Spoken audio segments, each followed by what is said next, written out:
I'm a news dude, and here's some news. Sean Hannity. He's so mad, but he won't give up that easy. No, he won't have it. He's Sean Hannity, though it won't matter. He's a dope. He knows that, but he's broke. Well, no, actually, because Sean Hannity's whole salary is like $36 million a year for defending the president, his buddy, from criticism, accusations of many crimes, words, and light breezes. But he also blindly attacks the political opponents and anyone critical of the president, his buddy.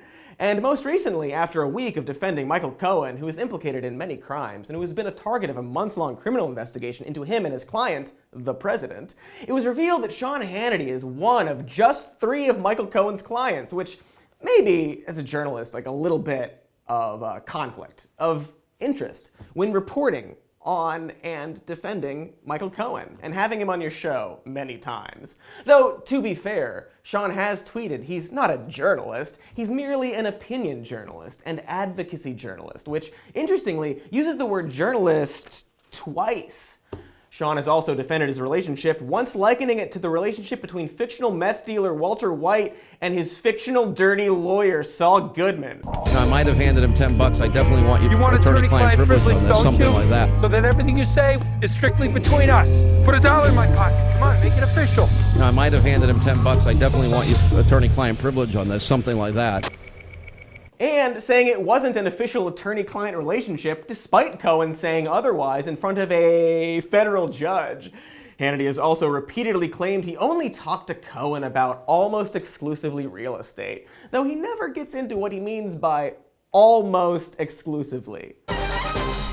But let's lay off Sean Hannity for a second and look at Michael Cohen, Donald Trump's longtime lawyer and fixer who, according to the debunked, but not actually debunked, fake news Steele dossier, visited Prague during the 2016 election to fix revelations and reports of Paul Manafort and Carter Page's relationships with Russian oligarchs and the Russian government.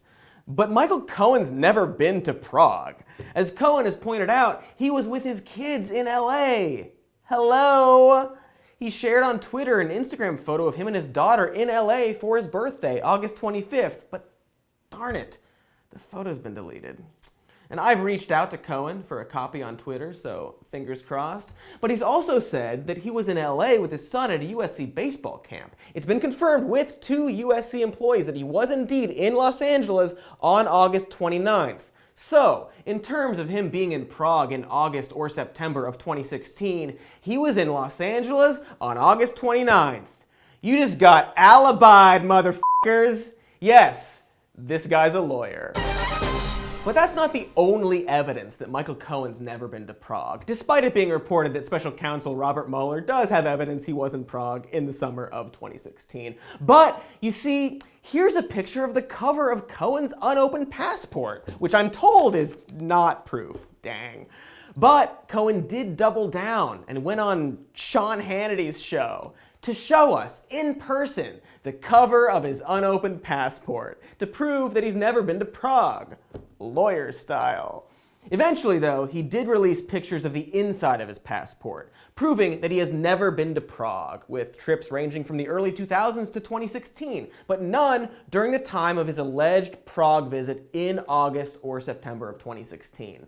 Except, also, there's no stamp for Russia in November of 2013, which is where and when Michael Cohen was pictured here in Moscow, Russia in November of 2013.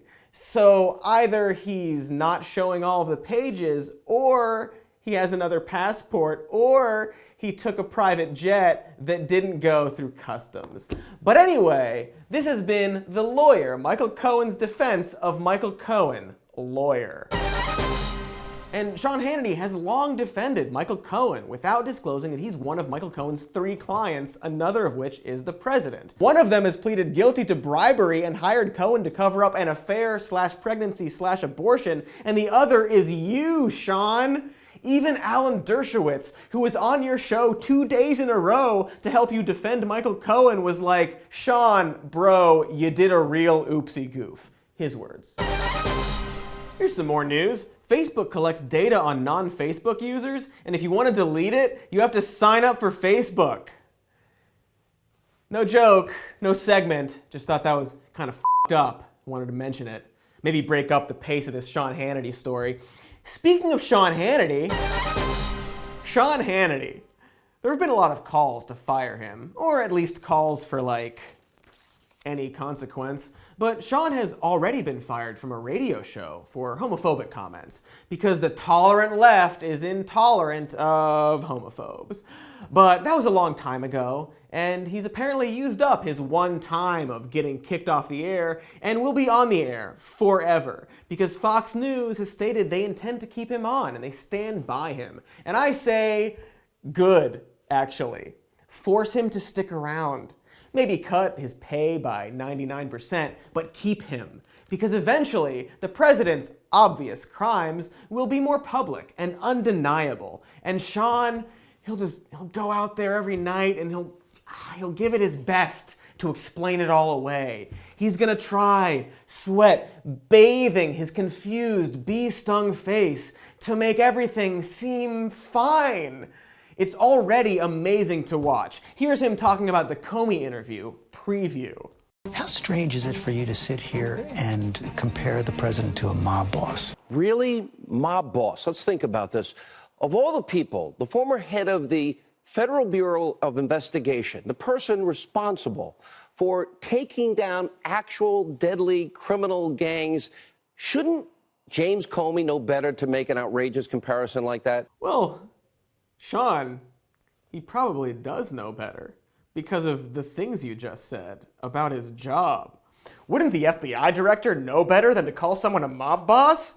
Yeah, or he'd know when to call someone a mob boss. This is the kind of fun, Olympic-level, very good brain gymnastics and amazing television we can look forward to from Sean Hannity as we learn more and more about the president's crimes. Now, since Comey clearly doesn't know what he's talking about, we're going to remind the former FBI director what an actual mob boss looks like. Like, for example, Al Capone, remember? So then Sean just names some criminals and crimes that have nothing to do with the president, like prostitution. Do we have a clip? I don't know whether the current president of the United States was with prostitutes peeing on each other in Moscow in 2013.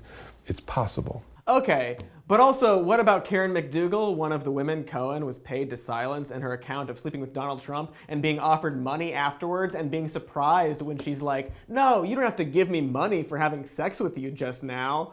Okay. And his close relationship with underage prostitute curator Jeff Epstein? Cool, yes, okay. But that's just one of Hannity's examples of crimes unrelated to the president. And paying for prostitutes, or like paying women for sex, but like then they're like, no, don't do it. That doesn't mean that you're a mob boss. Hannity also mentions murder. And Trump so far has not been accused of murder, so congratulations, Mr. President. Sean also points out that mobsters are usually involved in things like tax evasion, which is a smart thing to bring up in regards to the one president who's the most resistant about releasing any of his tax returns, and who just this year had to ask for an extension on his tax returns. The president doesn't have somebody to take care of his taxes on time. Well-oiled machine. But snapping back to reality, the facts that Sean Hannity gives about what mobsters do also includes bootlegging, which, sure, I guess, but also the president sells presidential seal products at his golf course illegally and sells access to the president via his many hotels with his name on them, which continue to enrich him and his family, and they made Jimmy Carter sell his peanut farm. Anyway, yeah, Sean, the president's not selling bootleg liquor or guns. You also mentioned gambling, which, not illegal everywhere, but also he owned a casino. It was named after him. And he has a long history of being involved with the mafia. And then, a few times, for most of the mobsters, Sean, you mentioned racketeering, as if the president didn't just finalize the settlement of a racketeering case about his fraud university named after himself. And his long history of paying money to settle cases in which he's credibly accused of fraudulent behavior and crimes. But anyway, after talking about mob bosses, Sean pivots to a string-laden conspiracy image documenting the Clinton crime family, because of course he does. Donna Brazile, who leaked a debate question to Hillary Clinton, which is a crime, Sean? That's the criminal you're gonna put on a picture with string connected to it? Maybe you don't know this, Sean, but one of the president's pictures connected to strings is Felix Sater, a business partner heavily connected to the mob who lived in Trump Tower and stabbed a guy's face with a martini glass stem and once pleaded guilty to racketeering, Sean. He's the guy who emailed the president's son and said, "I will get all of Putin's team to buy in on this. I will manage this process." His company, Bayrock, recently settled in a lawsuit against him for racketeering, involving the construction of Trump Soho, one of the president's old buildings that was named after the president. Even ignoring the Russia investigation, Trump's just been a light criminal who worked with criminals to make money. And he would have gotten away with it too if it weren't for those meddling accidentally running for president. And now all of his crimey kind of things will come to light. It's why he still refuses to release his tax returns, Sean. It's why he fires cops who are investigating him and his buddies for crimes. Oh, hey, Sean, what's your final example of how Donald Trump isn't like a mobster because mobsters are criminals? Racketeering, tax evasion, illicit gambling, and of course, obstruction of justice. Sean, stop it! You're gonna make me orgasm from entertainment. Are you doing a bit? You mention obstruction of justice and immediately show an image of the cop that got fired by the president for investigating the president? I just want you on TV forever, Sean. And for you to donate your grotesque salary to, I don't know, the president's legal fund? He's already used 20% of his re-election campaign finances for legal fees because... Speaking of re-election, Paul Ryan will not be seeking it. So here's some news. Yay. Paul is proud of all he's done in Congress and all he's not said about the president, and just wants to spend more time with his spine, which has been waiting at home for him this whole time, waiting for smooches. And as Ryan departs, what do Democratic leaders have to say? Aw, good guy. Some disagreements, but hey, good guy. Gonna miss him. Cool. Chuck Schumer, what f***ing good are you? Like, I understand the impulse to be civil and say niceties and move on, but also, are you f***ing kidding me? Paul Ryan, as you've all said in the past, worked to kick millions off their health care and to give tax cuts to the wealthy, and it's okay to say, Paul Ryan was a hard worker who loves his family and who has, I think, bad ideas that hurt the nation's most vulnerable, and his inaction in the face of Donald Trump has caused great damage to the country. And despite us having a cordial relationship for the purposes of political civility, his absence from Congress is good for the country. Here's some news. A breathtaking sunset has been charged with murder. That's not true. Get out of here, you pun.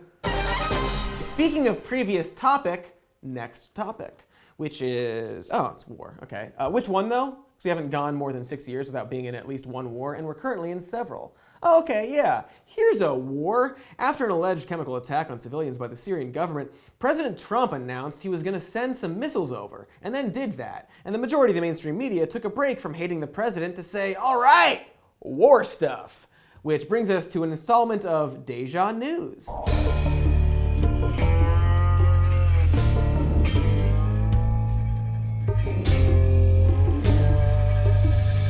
Can the president weigh in on this? Oh, he has in 2013 when he tweeted, "What will we get for bombing Syria besides more debt and a possible long-term conflict? Obama needs congressional approval."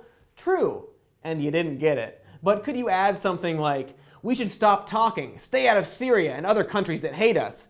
Like, maybe because interventionism and imperialism historically makes things worse and fosters terrorism, and airstrikes against a government cause civilians to side with their government. Or also you could add, "What I am saying is stay out of Syria."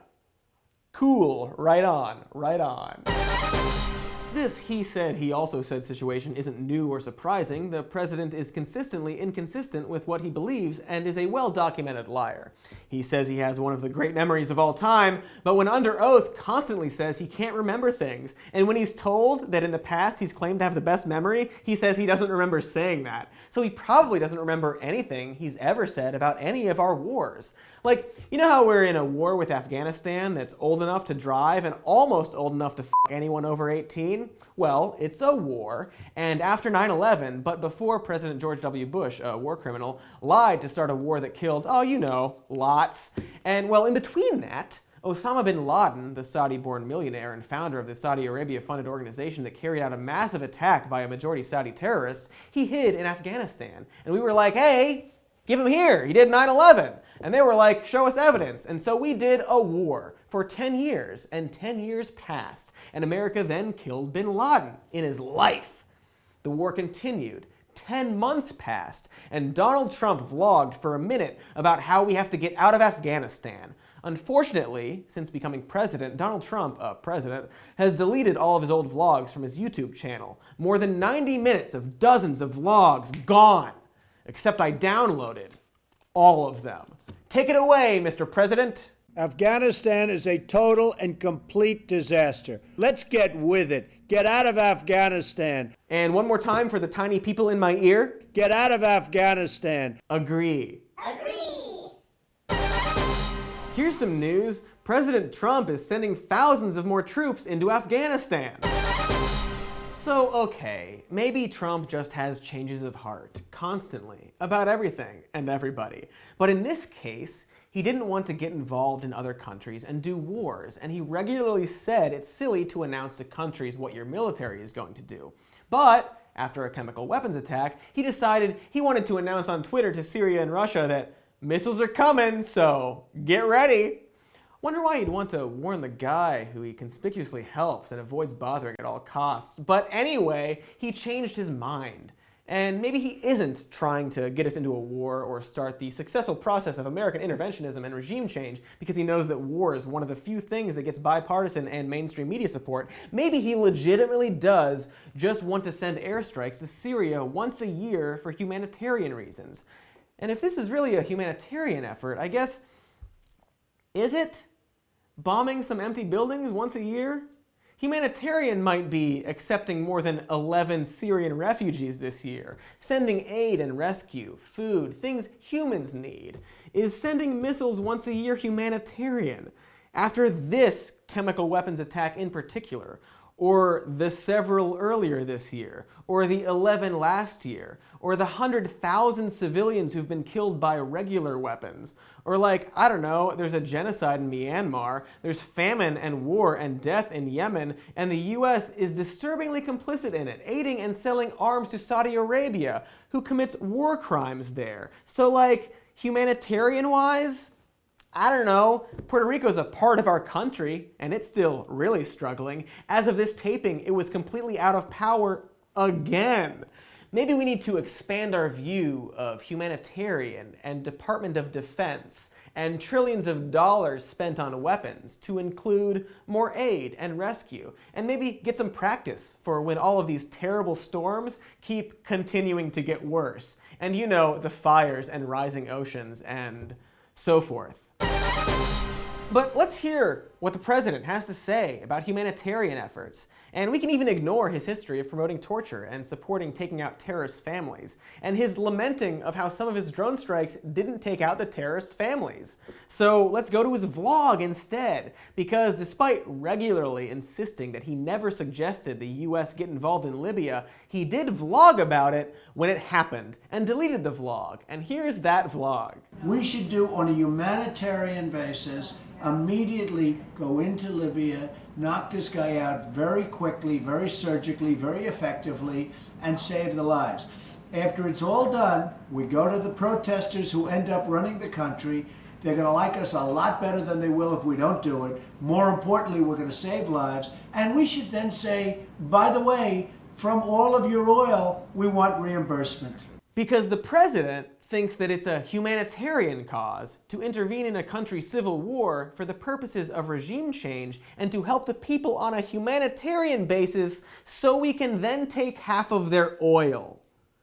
Good use of words, Mr. President. I know words. I have the best words. Okay, but I don't want to be biased and knock the idea of using false pretenses to start wars to gain resources and profit, because here at Cody's Shody, we're fair and balanced, TMCR. So let's check in with the hashtag resistance to see what they have to say about lying to start a war. Baghdad has failed to disarm its weapons of mass destruction. Oh, dang.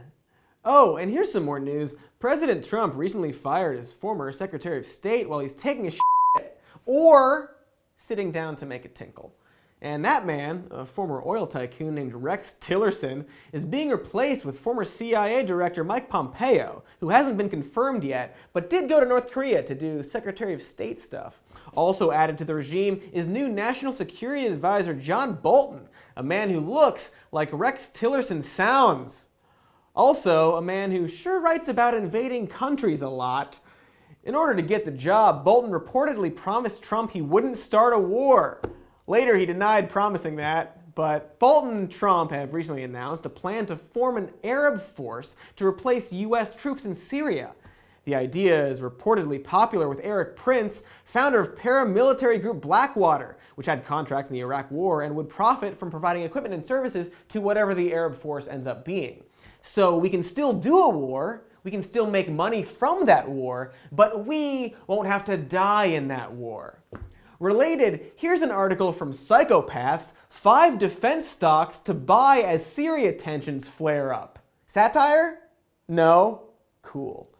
Eric Prince is also the man who went to the Seychelles to establish a back channel between Trump and Putin, and he's the brother of the unqualified Secretary of Education Betsy DeVos, billionaire. So, cool for them. Oh, and the original idea for this Arab force was pitched to Trump by a top GOP fundraiser in a leaked memo. Oh, and that dude's name is Elliot Broidy, one of only 3 clients that Michael Cohen has, the other 2 being President Donald Trump and Sean Hannity. Sean, do you want to be like your buddy the president and weigh in on the president's strike on Syria via an old tweet about Barack Obama? Glad our arrogant prez is enjoying his taxpayer-funded golf outing after announcing the U.S. should take military action against Syria. Hey Sean, even better, now it's a taxpayer-funded golf outing at his private golf resort, so he's, you know, also enriching himself. In other words, he doesn't govern, all he does is raise money. Yeah, just Goofus and also Goofus running the country together. In other words, man, we are really, really being led by stupid people. Hell yeah.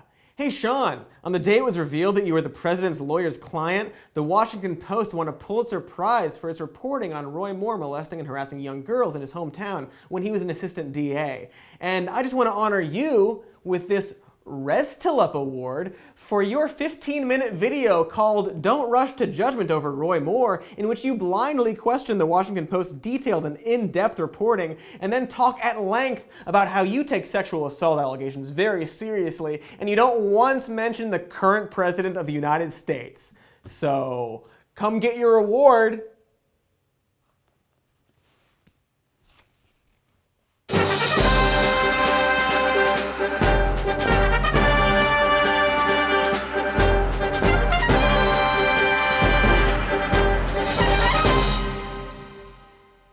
Hey everybody, thanks for watching that video. If you liked it, maybe you'll enjoy our podcast, even more news on all the things. And if you want to see more videos like this more often, please support us on Patreon, the link is below. And if you really liked it, just do all the YouTube things. The thumbs up and the comments. Subscribe.